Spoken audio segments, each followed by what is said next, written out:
Hemos hablado sobre la epístola del apóstol Pablo a los Gálatas y vamos a seguir con esto por un tiempo. Y ha sido muy ilustrativo y creo que más que ilustrativo, de mucha bendición escuchar cada domingo a nuestros hermanos contar cómo el Señor salió a su encuentro. Y cada domingo ha sido algo distinto, ¿verdad? Al escuchar a nuestros hermanos y ver cómo el Señor ha tenido misericordia de ellos, eso alegra también nuestro corazón, porque nos trae de una o de otra manera, nos recuerda el momento en el cual nosotros también fuimos alcanzados. Un poco de esto de lo que se trata la epístola a los Gálatas. Es la única epístola donde él cuenta mucho de su testimonio. Porque en la epístola a los Corintios él cuenta algo, pero de los problemas que tiene en el ministerio cristiano. Pero en esta nos habla de cómo el Señor se reveló. Dice ahí en el versículo 16 del capítulo 1, revelar a su Hijo en mí. Esto es lo maravilloso. Hoy día vamos a hablar de la unidad del Evangelio. Cuando hablamos del pasaje en Gálatas, capítulo 1, los versículos 6 al 9, dijimos que hay un único Evangelio. Y este es el concepto que hemos reforzado desde distintos aspectos, viéndolo desde distintos ángulos, ¿cierto? Y decimos, hay un solo Evangelio. Pero también podemos decir que el Nuevo Testamento presenta este único Evangelio en forma coherente, porque el Nuevo Testamento no fue escrito todo por Pablo, ¿cierto? Están los Evangelios, están las epístolas de Pablo, las epístolas de Pedro, las epístolas de Juan, está Hebreos, y está también Apocalipsis. Sin embargo, encontramos en todo el Nuevo Testamento, los 27 libros, una coherencia. Por lo tanto, no hay un evangelio paulino, o un evangelio petrino, o un evangelio juanino. En algunos círculos, yo recuerdo hace algunos años atrás, el pastor tenía muy pegado esto y decía, no, bueno, esto es un concepto juanino. Sonaba bonito, pero el problema con esto es que nos presentan como que esta idea de Juan. Pero no es así. El Evangelio no solamente es uno, sino que es coherente en el Nuevo Testamento. Hay quienes hablan de Pablo y Santiago como que se oponen entre sí. Y algunos llegaron a rechazar la epístola del apóstol Santiago porque presenta un concepto distinto, según ellos. Pero el Evangelio, tanto en Santiago como en las epístolas paulinas, no se contradice. El sostener esto es un error. Y aquí, hermano, permítanme poner una nota de humor aquí. A veces cuando escucho o observo algo que no está de acuerdo con el Evangelio, y lo escucho, lo observo en alguien que dice ser evangélico, digo, bueno, eso seguramente debe estar en el Evangelio según los santos evangélicos. Los evangelios son 4, pero yo digo, hay un quinto, el quinto evangelio. Está Mateo, Marcos, Lucas, Juan y el Evangelio según los santos evangélicos. Y ahí, ese es un evangelio, primero, que no existe. En segundo lugar, es un evangelio que lo creen personas que no son tan santas y que creen ser evangélicas. Pero en definitiva, son argumentos y son imaginaciones y son cosas que se trasladan muchas veces de generación a generación y no se ha buscado cuál es la realidad de eso, si eso está de acuerdo con lo que dice la palabra de Dios o no. Entonces eso pertenece al quinto evangelio. Es sostenido por gente que no tan santa y que cree que es evangélica, pero en realidad no pertenece al evangelio. Volviendo a lo nuestro, hay un solo evangelio a lo largo del Nuevo Testamento. Hay coherencia. Por lo tanto, si encuentro algo en la Biblia o yo creo algo que la propia Escritura lo contradice, tengo solamente 2 opciones. O ¿Las Escrituras se contradicen entre sí? Esa es una opción. O el entendimiento que yo tengo de las Escrituras no es el correcto.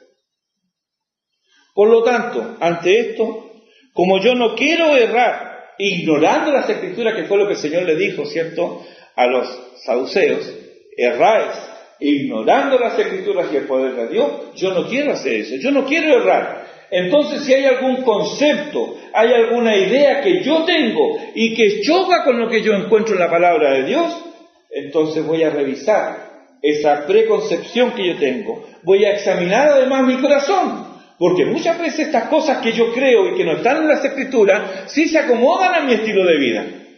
Entonces voy a revisar mi corazón, voy a examinarme. Y en tercer lugar, una de las cosas que voy a pedir luz. Luz. Como dice el salmista, en tu luz veremos la luz.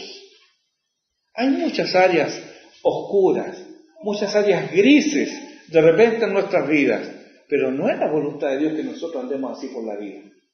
Quiere que tengamos las cosas claras y por ello debemos ir a las Escrituras.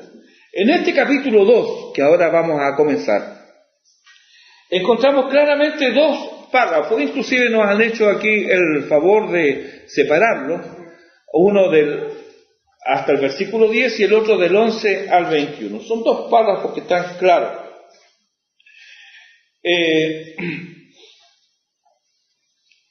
Aquí, en este primer párrafo, se nos describe lo que ocurrió en Jerusalén 14 años después de lo narrado en el mismo capítulo 1, versículo 18 y 19.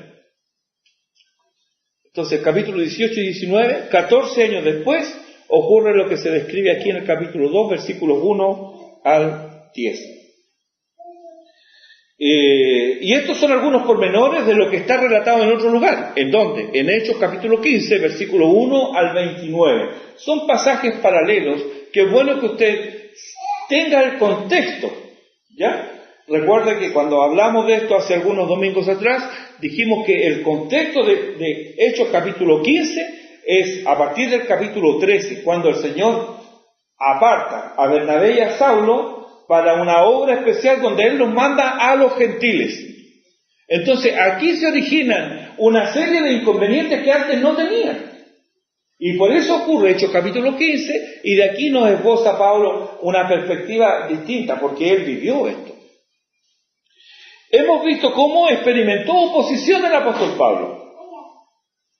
Algo de esto nosotros leemos en 2 Corintios capítulo 7, versículo 5, ahí dice, porque de cierto, cuando vinimos a Macedonia, ningún reposo tuvo nuestro cuerpo, sino que en todo fuimos atribulados. De fuera, conflictos. De dentro, temores. Y el apóstol es un poco más explícito, en la misma carta, la segunda epístola, en el capítulo 11, los versículos 23 al 33, pero voy a leer solamente el versículo 26. Donde él dice ahí, 2 Corintios capítulo 11, versículo 26, en peligro de ríos, peligros de ladrones, peligros de los de mi nación, peligros de los gentiles, peligros en la ciudad, peligros en el desierto, peligros en el mar, peligros entre falsos hermanos. Estos falsos hermanos, estos ladrones de la fe, fueron una pesadilla para el ministerio del apóstol Pablo. Porque donde él iba, allí partían estos infatigables pregoneros del error. No solamente del error, sino que ellos lo que enseñaban que era que había que añadirle algo más al Evangelio. Con esto, ¿qué es lo que hacían? Dos cosas. Conseguían perturbar a la iglesia y además lograban la confusión de los fieles. Porque al escuchar a Pablo, que decía solo fe en Cristo, y al escuchar a los judaizantes que decían, sí, está bien, pero además tienen que cumplir la ley de Moisés, tienen que circuncidarse. Entonces alguien puede decir, bueno, ¿cómo es? Pablo estaba consciente que estos hombres desafiaban su autoridad, lo ninguneaban, diríamos nosotros. ¿Quién es Pablo? Es un recién aparecido, no estuvo con el Señor, quizás de dónde saca su enseñanza. Lo ninguneaban. ¿Para qué? Con el solo objeto de desacreditar su mensaje. Nada nuevo bajo el sol, diría el predicador, ¿cierto? En Eclesiastés, nada nuevo bajo el sol, porque es lo mismo que ocurre hoy. Los ataques personales y los desafíos a la autoridad poco tienen que ver con la pureza del Evangelio. ¿O acaso Cristo es exaltado cuando denigramos, cuando difamamos, cuando calumniamos? ¿Es Cristo exaltado así? En ninguna manera, en ningún caso. ¿Cuán bajo, hermano, puede caer un hombre? ¿Cuán ruin se puede convertir cuando el temor de Dios ya deja de ser una constante en su vida? Es triste esto.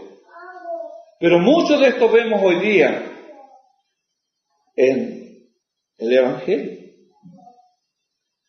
Los falsos maestros insinuaban que el Evangelio que predicaba Pablo era diferente del que predicaba Pedro y los apóstoles en Jerusalén. No era lo mismo. Recordemos que Pablo fue llamado en Antioquía, que estaba a 2 semanas de camino al norte de Jerusalén. Ahí fue llamado, ahí estaba sirviendo Pablo. Pero él fue llamado mucho más al norte todavía, en Damasco, cerca de Damasco. Entonces, con razón podían decir, él no viene de Jerusalén.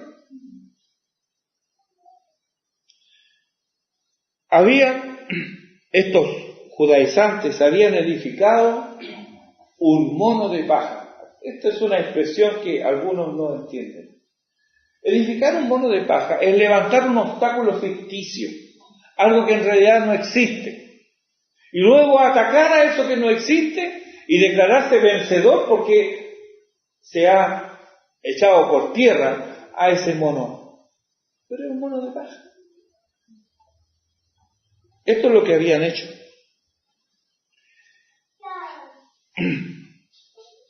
Ellos decían, hay 2 evangelios, ¿cuál vamos a aceptar?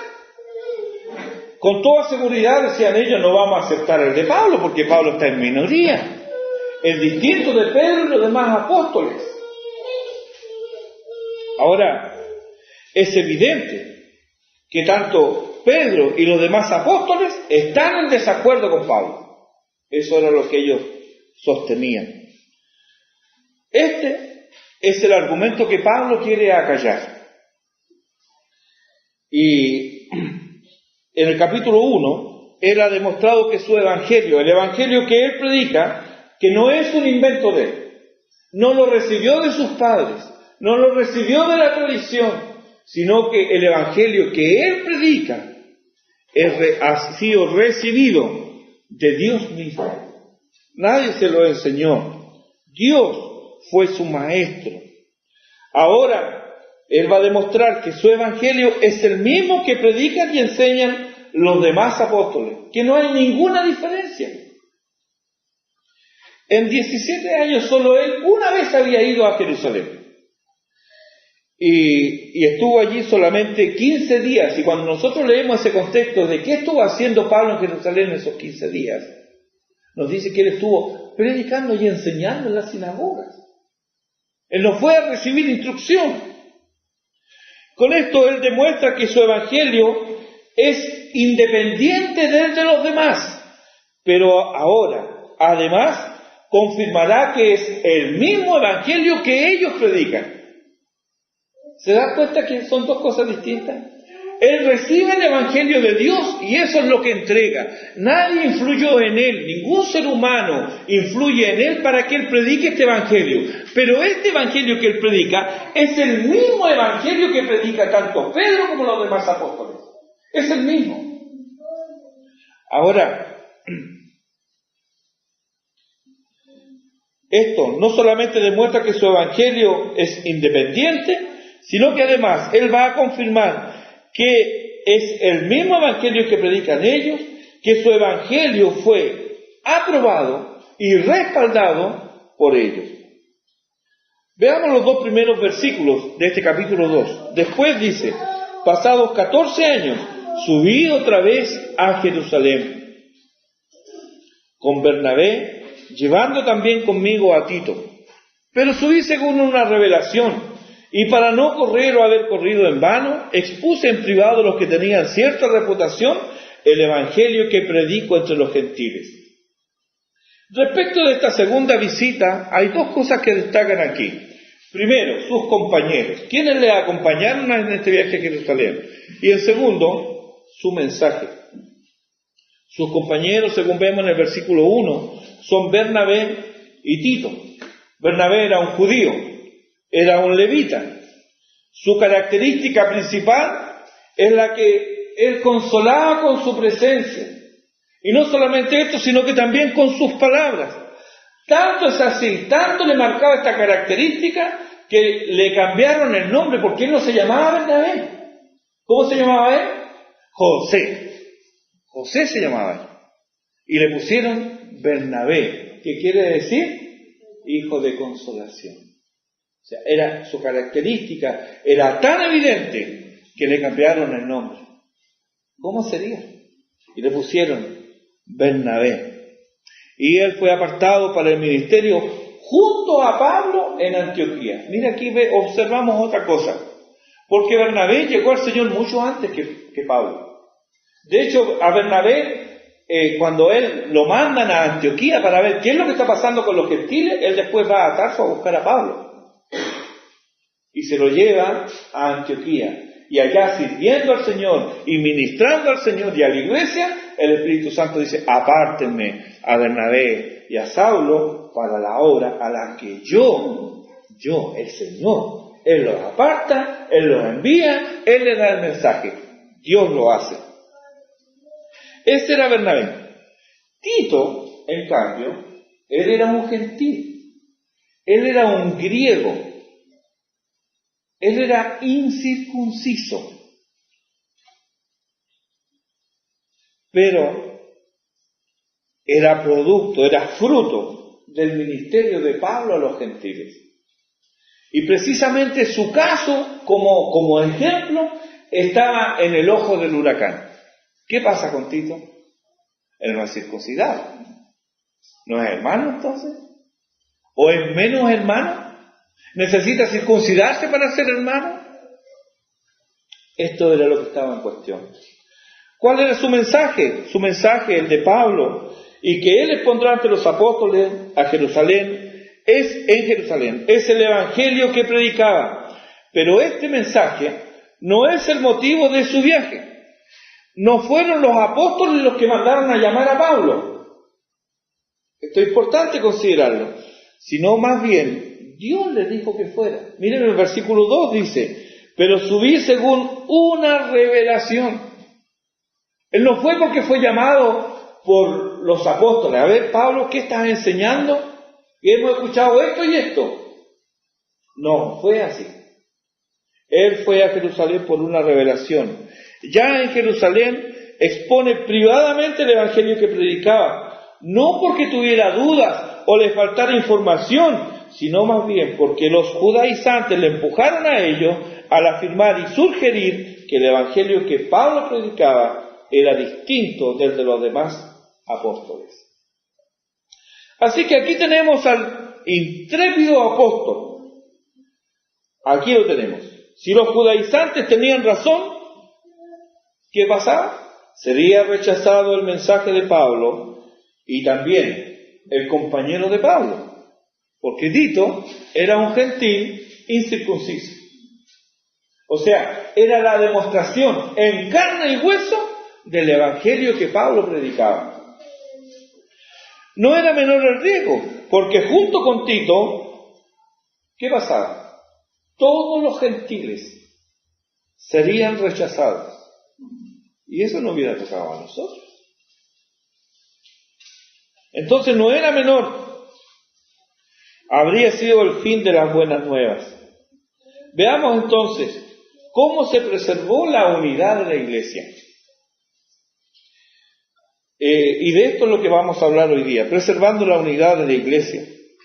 Los llamados a la unidad ocupan un lugar especial en el Nuevo Testamento. La razón es que el pecado disgrega. El Señor congrega a los suyos. El Espíritu Santo congrega a los suyos. Pero el pecado disgrega. Podemos argumentar que determinado grupo que se separó de otro y no por razones piadosas, o sea que el origen de esa separación es el pecado, y sin embargo se unieron en esta labor. Pero esa unión es ficticia, es una unión artificial, porque no es la unión del Espíritu, es la unión de egos que, de no mediar la gracia del Señor, no podrán ocultar sus preferencias particulares, y con ello se volverán a separar. Es algo que vemos en muchos grupos, que de repente salen de una denominación para formar su propia iglesia, y luego de ahí salen y otros forman otra iglesia, y ahí salen y forman otra iglesia, y al final tenemos, como pasa aquí en Puente Alto, en la zona del Bajo, y en muchos lugares. Estuve en Lota hace un tiempo atrás, y era increíble. Yo no sé si alegrarme porque hay tantas iglesias en algún lugar, porque son todos del mismo corte. No es que estén presentando que haya algún distintivo especial, no. Son todos del mismo corte. Pero ahí están. Y hay una cuadra ahí en el Volcán, donde hay 3 iglesias en una cuadra. 3. Se han separado. Y eso se vuelven a separar. Y eso se vuelven a separar. Porque no es la unión del Espíritu lo que los une cuando salen, sino que lo que los une es su oposición, normalmente, al liderazgo de la iglesia. Veamos algunos textos que nos hablan de este cuidado de preservar la unidad. Romanos capítulo 12, versículo 16 dice: unánimes entre vosotros. Fíjense las características: no altivos, sino asociándoos con los humildes. No seáis sabios en vuestra propia opinión. 1 Corintios capítulo 1, versículo 10 dice: os ruego pues, hermanos, por el nombre de nuestro Señor Jesucristo, que habléis todos una misma cosa, y que no haya entre vosotros divisiones, sino que estéis perfectamente unidos en una misma mente y en un mismo parecer. Efesios capítulo 4, versículos 1 al 3 dice: yo pues preso en el Señor, os ruego que andéis como es digno de la vocación con que fuisteis llamados, con toda humildad y mansedumbre, soportándoos con paciencia los unos a los otros en amor, solícitos en guardar la unidad del Espíritu en el vínculo de la paz. Mire, de este versículo ya podemos nosotros tener una idea clara de lo que es una congregación. Porque hemos nacido de nuevo, sí. El amor de Dios mora en nosotros, sí. ¿Y por qué entonces dice soportándoos con paciencia? Y dice, los unos a los otros. Quiere decir que hay un trabajo que hacer. Parte de nuestra naturaleza caída se expresa en estas cosas. Sin embargo, es una orden, no es una sugerencia. Soportándoos con paciencia los unos a los otros. En amor, dice, solícitos en guardar la unidad del Espíritu en el vínculo de la paz. En Filipenses capítulo 4, versículo 2, el apóstol sabía de 2 señoras que no se llaman muy bien, y le dice: ruego a Evodia y a Síntique que sean de un mismo sentir en el Señor. Pablo escribió eso desde lejos. Qué vergüenza para estas mujeres escuchar que se les nombra en una carta de alguien que está tan lejos, alguien como el mismo apóstol, sin embargo, con nombre y apellido, dice: miren, déjense de sus desavenencias.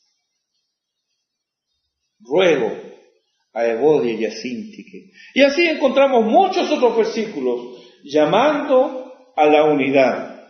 Pero todos ellos serían palabras vacías si hubiera prosperado la idea de quienes se oponían al apóstol y así se oponían al verdadero evangelio de la gracia de Dios en Cristo.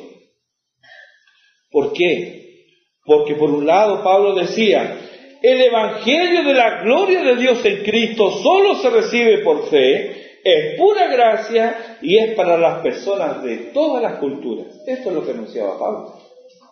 Pero por otro lado, sus oponentes, los judaizantes, ellos decían, el evangelio de la gloria de Dios en Cristo es para todos. Hasta ahí estábamos viendo.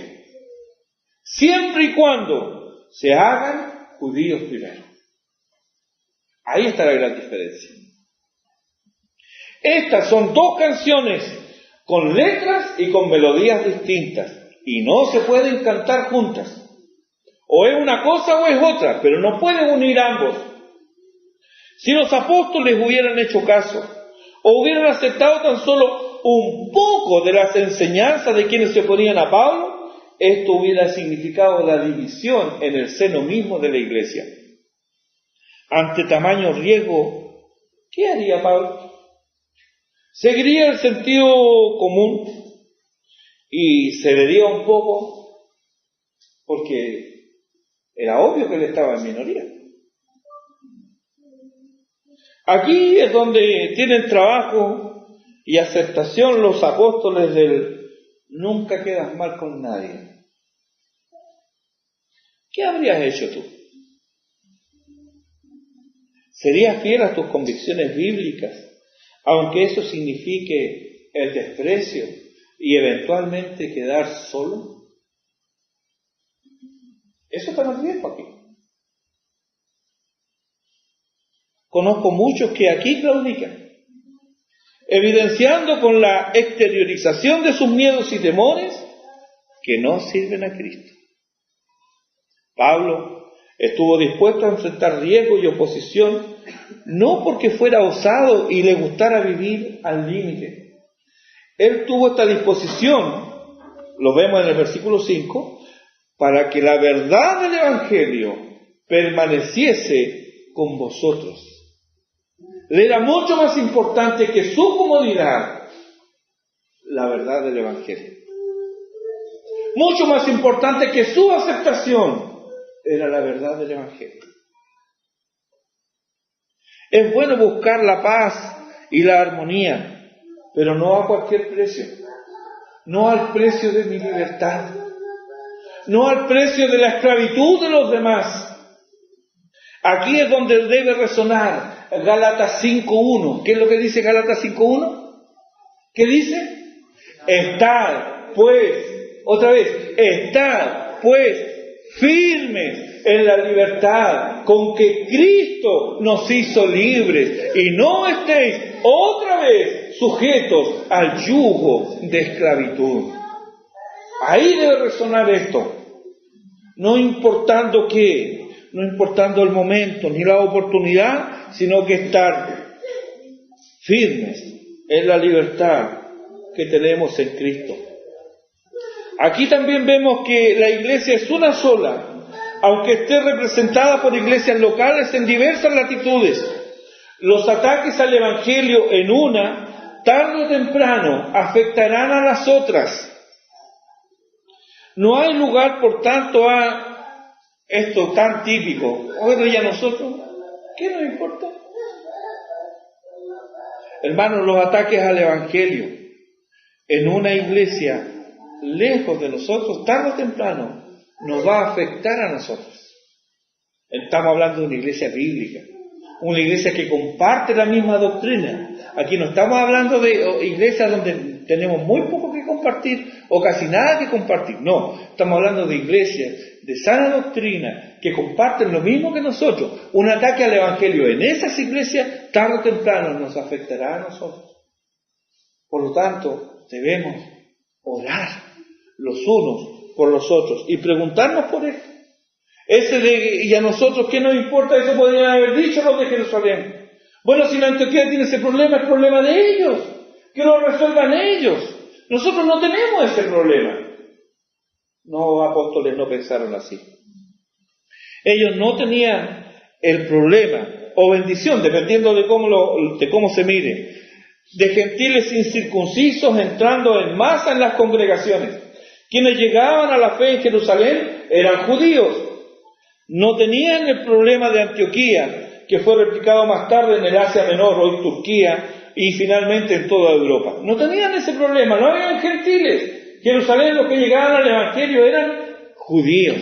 Si no eran judíos de nacimiento, eran judíos prosélitos. Significaba que alguien los había atraído al judaísmo y ya practicaban la fe judía. Con una visión estrecha y localista, hubiera sido fácil ceder a la tentación de congraciarse con sus hermanos de sangre. Pablo tenía claro que estos judaizantes eran, en palabras del versículo 4, falsos hermanos, introducidos a escondidas, que entraban para espiar nuestra libertad que tenemos en Cristo Jesús, para reducirnos a esclavitud. Eran hermanos de sangre, pero no eran hermanos en Cristo. ¿Qué pesaría más? ¿La hermandad de sangre o la hermandad en Cristo? Aquí vemos las implicaciones de este conflicto, que estas implicaciones no nos son tan ajenas, ni tampoco nos son lejanas. ¿Quién no se ha encontrado en esta disyuntiva? La familia muchas veces es un apoyo en momentos difíciles, pero frente al Evangelio, si la familia está en contra, ¿qué voy a elegir?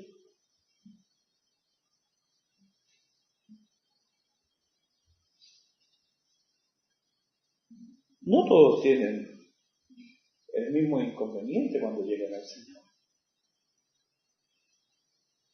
¿Escuchaba el testimonio de Sofía? ¿Lo recuerda? Ella llegó al Señor, pero es la única en su familia. Y otros de nosotros pasaron por el mismo problema. Yo no tuve ese problema. Pero algunos, por el solo hecho de obedecer al Señor, de seguir al Señor, en algún momento les significó oposición de la familia. ¿Qué puede más? ¿La hermandad en Cristo o la hermandad de la sangre? Escucha Mateo 10, versículos 37 y 38. El que ama a padre o madre más que a mí, habla el Señor, no es digno de mí. El que ama a hijo o hija más que a mí, no es digno de mí. Y el que no toma su cruz y sigue en pos de mí, no es digno de mí. No digo que esto sea fácil. Cristo por algo habla de tomar la cruz. Y por supuesto, no se refiere a llevar un crucifijo al cuello, ¿cierto? O en la solapa. La cruz no es un adorno, es un instrumento que inflige dolor y muerte. Y se nos manda llevarla cuando de nuestros apetitos, deseos y comodidad se trata. No porque seamos ascetas, sino porque el agradar a Dios es nuestro fin y la gloria de Dios es nuestra meta. Hubiera sido fácil para los apóstoles haber cedido. Era lo prudente, era lo razonable. Recordemos que la persecución en Judea de parte de los judíos fanáticos o de los celotes, ellos amenazaban a cualquier judío que simpatizara con los gentiles. Entonces hubiera sido fácil ceder a esta tentación. Pero no lo hicieron así. Aquí se nos hace evidente que el sentir de Pablo en Hechos 20:24 era el mismo sentir de los apóstoles, que dice allí: pero de ninguna cosa hago caso, ni estimo preciosa mi vida para mí mismo, con tal que acabe mi carrera con gozo y el ministerio que recibí del Señor Jesús, para dar testimonio del Evangelio, de la gracia de Dios. De ninguna cosa hago caso, ni estimo preciosa mi vida para mí mismo. No eran meras palabras. Por el solo hecho de haber ido a Jerusalén con un gentil y seguir afirmando el Evangelio que él había recibido de Dios, está evidenciando que estas no eran meras palabras. No le importaba perder su vida. ¿Para qué? Para que la verdad del Evangelio permaneciese con vosotros, dice en el mismo texto. Este sentir, hermanos, este sentir de estimar en poca cosa la vida de uno o la comodidad, este sentir es escaso hoy día. Se pretende dar testimonio de la gracia de Dios en la medida de lo posible. ¿Ha escuchado esa frase? Sí. La hemos escuchado muchos años, aplicado en política. Pero en cuanto al testimonio, muchas veces observamos la misma conducta. Hay que dar testimonio de la gracia de Dios en Cristo en la medida de lo posible. Muchos callan cuando de los afectos se trata. Es fácil decirle a un desconocido, arrepiéntete. Pero no es lo mismo decirle a la esposa. Es fácil decirle a quien no conozco, deja tu vida de pecado. Pero no es lo mismo decirle lo mismo a un hijo. En la medida de lo posible. ¿Para qué me voy a enemistar? Y en los matrimonios es tan fácil transigir. Como si la vida y el momento y el entorno, eso fuera todo. Somos responsables ante Dios. Y prefiero 1000 veces que un familiar se enoje conmigo porque le presento una verdad sin insolencia, pero le presento una verdad claramente establecida en las Escrituras, a que esté conforme conmigo y me admita en su círculo íntimo. Pero tenemos caminos tan distintos que terminarán en destinos distintos. Eso es crueldad, y crueldad de la peor. ¿Cómo voy a querer que alguien que amo tenga un destino distinto del que el Dios por gracia me dio a mí? Y si eso significa que él o ella se enoje conmigo, que se enoje. Pero quiero honrar a Dios y que su alma se salve. Muchos callan cuando de los afectos se trata. Otros peor todavía porque callan, porque su silencio significa dinero y significa bienestar. ¿Cómo se te ocurre que voy a hablar? ¿Qué van a decir de mí? Si son todos ingenieros, es toda gente educada, ¿cómo no me voy a poner a que no quiera? ¡Qué bajo! Pero eso ocurre. Y no es tan sencillo. No es tan sencillo. Pero hermanos, si hay una obra que realmente Dios ha hecho en nuestra vida, y si eso ha transformado nuestra vida, ¿cómo no lo hemos de compartir? ¿Por qué lo vamos a callar? ¿Qué dice el Señor acerca de los que se avergüenzan de Él? Él se avergonzará.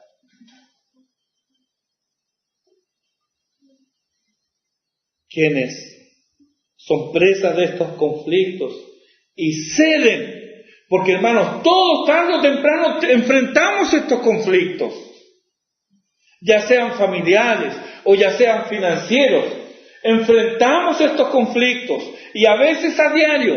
El problema no es que estos conflictos aparezcan, el problema es ceder a estas cosas por buscar nuestra comodidad, por no incomodar. Pero quienes pasan por estos conflictos y ceden, con ello muestran que no sirven a Dios. Son idólatras, se engañan creyendo que sirven a Dios, pero en realidad esa relación les importa mucho más que la relación con Dios. Ese bienestar económico les importa mucho más que estar bien con el Señor. Todos pasamos por esos conflictos. Y muchas veces estos conflictos son diarios. El problema no está ahí. El problema es ceder a eso. Ceder a eso. Y no olvidamos, como creyentes, que Dios, Espíritu Santo, habita en el corazón del creyente. Y como Dios le da la fortaleza para enfrentar la situación. se engañan, creyendo que sirven a Dios, pero son idólatras. Su pretendido amor a Dios es inferior al objeto de sus deseos, de sus afectos, o a los bienes de este mundo. Ellos nada saben de la perla de gran precio. ¿Recuerdan esa parábola que contó el Señor? La perla de gran precio. Aquel que la encontró vendió todo lo que tenía para obtener esa perla de gran precio. Nada saben de la perla de gran precio. Tampoco nada saben del amor redentor de Dios en Jesucristo. No lo saben. Pablo tenía temor de lo que pasaría, pero confió en Dios y obró en consecuencia. Si decir yo confío en Dios es fácil, obrar en consecuencia de eso que decimos, es ahí donde se prueba realmente la calidad de nuestra fe.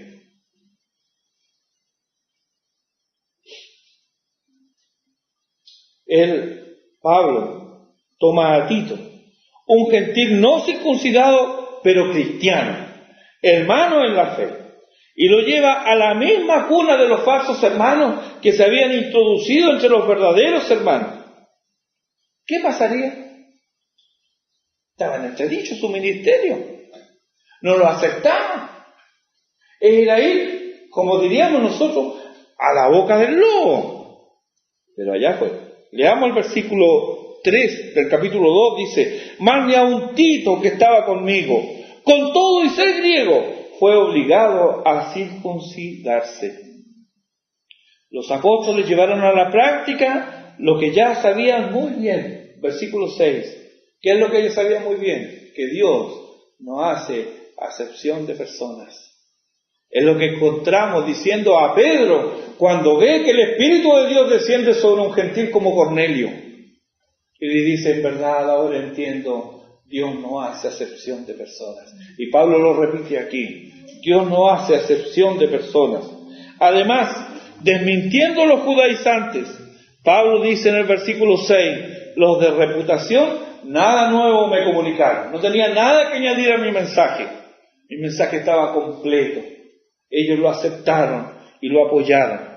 Ellos aceptaron a Tito y con él el evangelio que Pablo predicaba, porque era el mismo evangelio. Los apóstoles y Pablo con ellos predicaban que lo único necesario para la salvación era la fe en Cristo y no cualquier otro ritual o conducta. La fe en Cristo, la fe que Dios da junto con el arrepentimiento, la fe que obra por amor. Esa es la fe salvífica y no necesita de añadidura de ninguna especie. Siendo la fe un don de Dios, ¿hemos de jactarnos por tenerla? Nota, querido hermano, que no eres salvo por saber, no eres salvo por conocer la doctrina, no eres salvo por el bautismo, no eres salvo por nada que no sea la fe en Cristo que Dios mismo te dio. Cuánto dolor siento por esa enseñanza que apela al entendimiento. ¿Te das cuenta que así, con esta enseñanza, mira, escucha, conoce estas cosas, repite conmigo, esta enseñanza, ¿te das cuenta que así ningún infante sería salvo? ¿Qué le puedes decir a un bebé? ¿Qué te puede responder él? ¿Quieres creer que aquellas criaturas a las cuales Dios les privó de sus facultades intelectuales y por lo mismo muchas de estas son despreciadas de la sociedad y son puestas por allá en un cotolengo, a paredes altas y cerradas, donde nadie las va a ver? Son muy pocos los que los atienden. No tienen su entendimiento ellos. ¿Crees que ellos han sido despreciados por Dios también, por toda la eternidad? Yo no creo esa monstruosidad. Yo creo en un Dios soberano que aplica los méritos de Cristo a los que están muertos en delitos y pecados. Creo que Dios aplica esto aquellos que no tienen conciencia de esta bondad. Cuando ellos no le buscan, cuando ellos huyen de la luz, cuando ellos se revuelcan en el lodo cenagoso del pecado, es allí cuando Dios le aplica los méritos de Cristo. Eso pasó conmigo. Yo no buscaba a Dios. Él me escogió. Y me escogió de una masa de hombres pecadores que su único destino final era el infierno, y bien merecido. Pero Dios no me salvó por mis capacidades intelectuales. Estaba en el propósito de Dios salvarme, aunque hubiera sido un pobre idiota. Él quiso salvarme. Él murió por mí y entregó su vida en la cruz del Calvario para que yo tenga vida, tenga conciencia de ello o no. Como hombre y como Dios me dio facultades, entonces puedo entender esto y hoy día con gozo y gratitud puedo alabar a Dios por este bien, pero esto no me hace merecedor de la salvación. Así ocurre también con los pequeños. Dios aplica los méritos de Cristo en los que Él ha escogido. ¿Quiénes son? No lo sé. No lo sé. Con esto, no queremos decir que el Evangelio es ininteligible. Lo que enfatizamos más bien es que debemos orar y confiar en que Dios soberanamente salva a los suyos. Es su obra. La salvación es de Jehová, dice Jonás. Y desde aquí nosotros decimos amén a esto. La salvación es del Señor. No son tus palabras, no es tu vida, no es tu sufrimiento, no es tu iglesia, no son las palabras ni la visita de tu pastor. No, escucha bien, solo Dios salva. Solo Dios. Y Él obra cuando Él quiere, como quiere. Y ya sea que el hombre esté allá, inconsciente, perdido, alcoholizado, Dios lo toma y le dice, mi vida di por ti. Y le da vida. Y ese hombre que era un hombre perdido y entregado y que estaba muerto en delito y pecado, viene a la cruz de Cristo y recibe nueva vida, porque Dios lo quiso así. Él salva a quien quiere, cuando quiere y como quiere. Dios salvó a los apóstoles. Dios salvó a Tito. Dios me salvó a mí. ¿Te salvó a ti? No me respondas todavía. Escucha con atención. En el versículo 4 hay dos conceptos muy claramente marcados. Uno es libertad. El otro es esclavitud. El Evangelio, el verdadero Evangelio, trae libertad. Te pregunto, ¿gozas de libertad? La religión moralista tiende a presionar a sus adherentes. La religión moralista quiere que sus seguidores adopten reglas y normas de conducta. Esto es cómodo, pero es esclavizante. ¿Por qué? Porque hace depender la salvación de tus esfuerzos por apegarte a las normas del grupo. Siendo así, te vistes de determinada manera y su énfasis está ahí.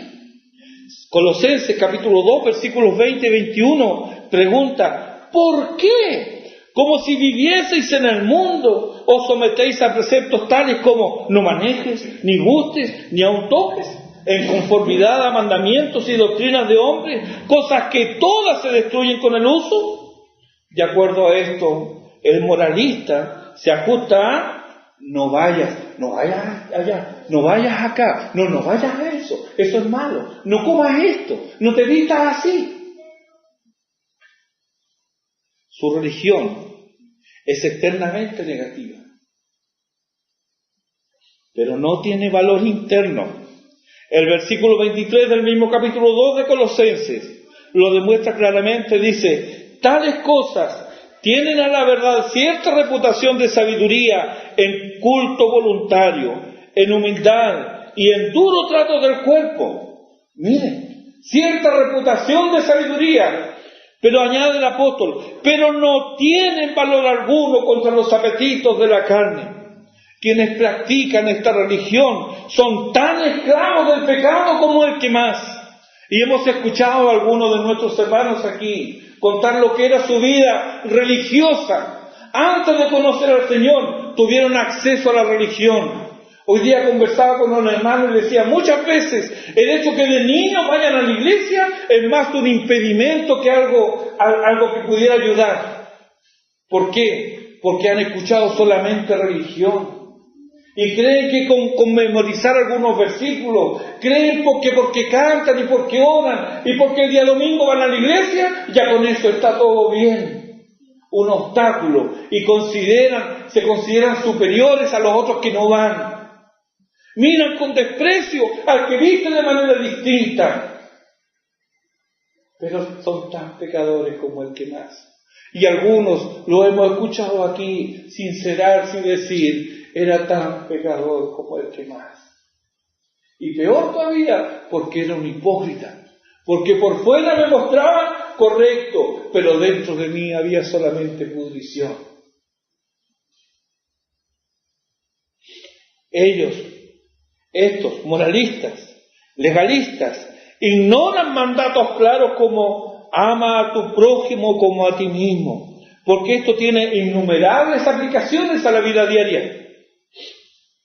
Ellos quieren una lista de cosas por hacer, cosas concretas, y de ellas se jactan y miran con desprecio a los que no son como ellos. Son esclavos de su entorno cultural, tal como lo eran los judaizantes del tiempo de Pablo. Esclavos de su entorno cultural.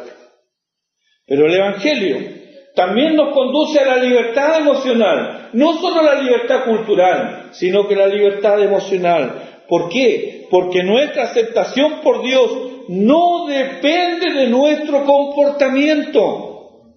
Somos aceptos en el amado. Somos aceptos por Cristo, no por cuanto nos acerquemos a ese ideal de comportamiento. Aunque no hemos sido liberados de los 10 mandamientos, con todo, tanto Pablo como los judaizantes hacían énfasis en esto, pero por razones distintas.